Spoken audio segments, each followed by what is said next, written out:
ഇത് നമുക്ക് ഒട്ടും എണ്ണ കുടിക്കാത്ത നല്ല ക്രിസ്പിയായ ചിക്കൻ കട്ട്ലറ്റ് ഉണ്ടാക്കിയെടുക്കാം.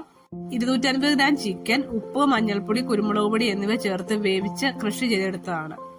2 സവാള അരിഞ്ഞത്, ഒരു ചെറിയ പീസ് ഇഞ്ചി, 3 പച്ചമുളക്, 10 അല്ലി വെളുത്തുള്ളി പൊടിയായി അരിഞ്ഞത് ഒരു പാനിൽ വഴറ്റിയെടുക്കുക. അതിലേക്ക് മുളക് പൊടി, മഞ്ഞൾപ്പൊടി, ഗരം മസാല, ചിക്കൻ മസാല, കുരുമുളക് പൊടി എന്നിവ ചേർത്ത് വഴറ്റുക.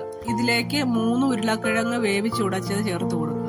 ഇതിലേക്ക് ക്രഷ് ചെയ്ത ചിക്കൻ ചേർത്ത് നന്നായി മിക്സ് ചെയ്ത് നമുക്ക് ഇഷ്ടമുള്ള ഷേപ്പിലാക്കി എടുക്കുക.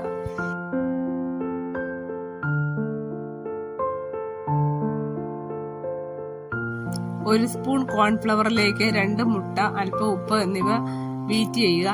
നമ്മൾ തയ്യാറാക്കി വെച്ച കട്ട്ലറ്റ് ഇതിലേക്ക് ഡിപ്പ് ചെയ്ത് ബ്രെഡ് ക്രംസിൽ റോൾ ചെയ്ത് ഫ്രൈ ചെയ്തെടുക്കുക.